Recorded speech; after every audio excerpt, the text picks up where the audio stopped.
So June marked the fourth month in a row that the core CPI inflation has printed under consensus forecast, bringing down the year-over-year core inflation rate to 1.7% versus the 2.3% peak in February.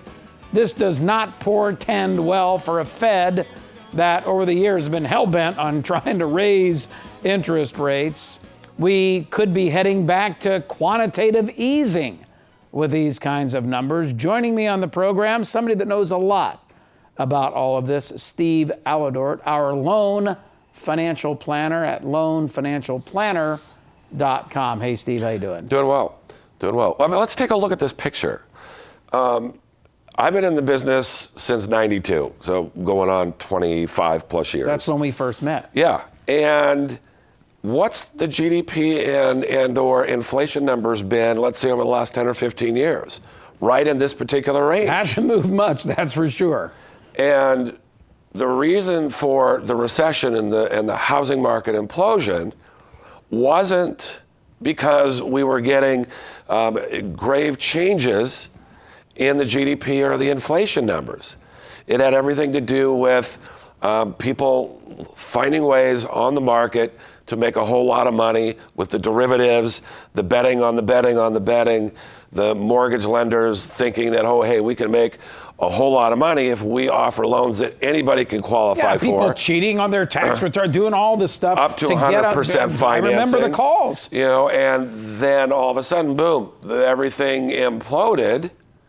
And we saw the real estate prices go down, and then you had people who jumped in buying this real estate thinking that it didn't matter if they could make the payments or not. Within 6 months to a year, they were going to sell the property and make 50 to 100 grand. Now they got a property that was worth 100,000 less, and they couldn't make the payments. So all that now, we have all these fail safes where I don't think on the mortgage side we're going to see that happening again. But are we going to see inflation and GDP above the 2%? I mean, maybe at this particular point, the Fed is only attempting to make these moves based on the fact that they're expected to do it. Like we talked about during the break, they don't want 10 years down the line to be looked at like they didn't do a good job. And or maybe with human nature thinking that, hey, we're going to set a precedent that hasn't happened in 10 or 15 years by increasing the rates and attempting to do something different in the economy where we're not really seeing potentially the need to do that. That may cause, if interest rates go up a full point, I don't know how many people that's going to knock out of being able to purchase the move-up homes that they want to move into, or those that want to get into the home market in the first place, especially in the high-cost mortgage and real estate markets.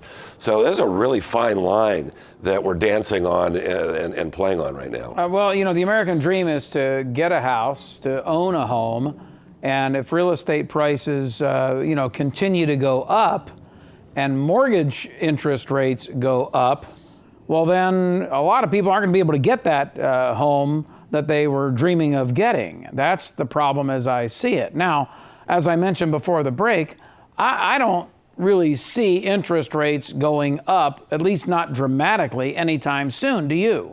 Well, a lot of it, I think, is going to be predicated on what the Feds may do. And again, what the Feds do will move interest rates up, and it will affect credit cards. It's going to affect equity lines. It's going to affect adjustable rate loans.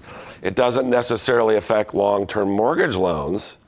But all of the other loans I was talking about, people have tons of that kind of credit debt. So that could make a big move. If, in fact, they make that move, and we also see long-term mortgage rates increase, like we just said, that could make a huge impact on the economy here in the United States, where we have so much that goes into people that are buying homes. So what happens when you buy a home? You've got all these people involved in the real estate transaction that get paid. You've got product services, air conditioning, heating, pool services. You've got this huge economy, in a sense, that's based on people buying homes and even people that are refinancing and pulling cash out and doing home improvements. You increase the interest rates. You cut down on the purchases and the refinances. be interesting to see what happens out there with the economy, with everybody who earns income from what happens in the real estate and the mortgage market. Steve Aledort, our next Fed governor, who's got it wired. And I think you're 100% right. I was up in Seattle this last week. As you know, I go up there a couple times a month now doing my business consulting. And I was talking to a buddy of mine who had mentioned once upon a time to me that he wanted to buy his wife the dream home, the retirement home. They were, within 5-10 years of retirement.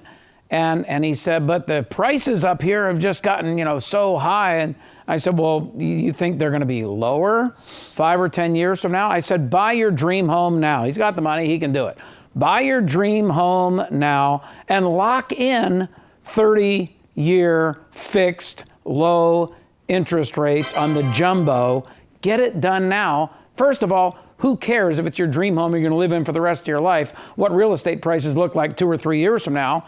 You're going to live in this place for the next 30 years. Exactly. And hopefully I got through to him on that, but isn't that the right advice? Well, I absolutely agree. I used to get it a lot and not as much now, but hey, we're going to wait until interest rates drop a quarter point or 3/8 of a point.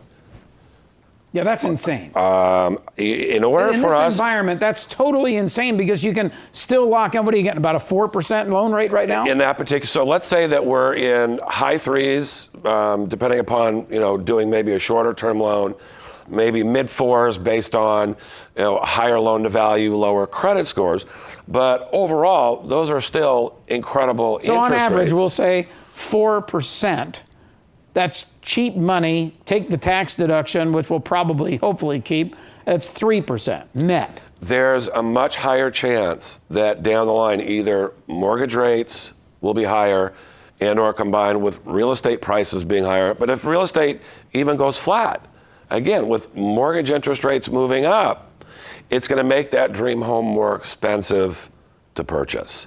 So this, right now, it really is a good time to buy, or if you're looking to refinance, whether you're looking to get out of an adjustable loan, you've got a first and a second you want to combine, you want to pay off credit debt, you want to do stuff around the house, you may have a good interest rate right now. The interest rate that you can get may be the same that you currently have. So if all you were doing was doing a refinance, you're not going to save any money unless you're paying off credit cards, you're combining an equity line, you're pulling cash out to do stuff around the house. Now's a perfect time to do that while we have the rates here. I don't see, unless there's major stuff that goes on that we're not aware of, a huge drop in interest rates. And I could be wrong, but to get a 0.25% lower in interest rates could take 2 or 3 weeks of consistent improvement on the market, and we haven't seen that kind of move in quite a while. Well, it's very hard to fathom lower than high 3s, low 4% mortgage rates when you have full employment. You have a 4.3% unemployment rate. The Fed's patting themselves on the back for that one. That's part of what they're trying to get to, but they're also trying to get to 2% inflation, which they've had a difficult time getting to, and so I don't see rates skyrocketing from here, but I certainly don't see them dropping much either. I think the point and the takeaway here is if you can lock in to a low mortgage rate for the next 30 years, then you're protected, because if we have inflation, best thing you could ever do is have a long-term fixed mortgage. If things stay the same, then you're still paying down with more principal, if you will, on your mortgage with your money, or if it's a rental property, other people's money. And after taxes and everything, it's about the same in many, not all, in many cities as going out and renting a place. Absolutely. I would say my biggest concern, if the Feds continue making moves, are those people that have mortgages that are now in the adjustable phase, because they've gotten so comfortable with the fact over the last 5 or 10 years of having interest rates below 3. Now they're inching above 3, maybe going to 3.5.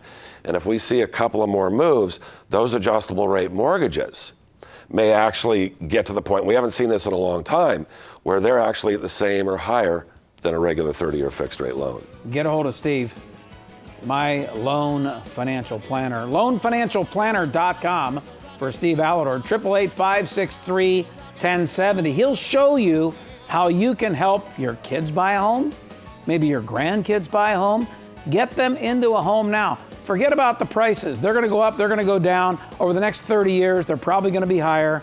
But focus on locking in the low interest rates for the next 30 years. LoanFinancialPlanner.com. He'll send you all kinds of cool stuff too. Steve Aledort, thank you, Stephen. Always my I pleasure. do appreciate it, buddy. He's one of the best. And he is the guy that's been doing this with me since I met him in 1992. You just remembered that. We both had black hair then. We'll be back. Don't go away.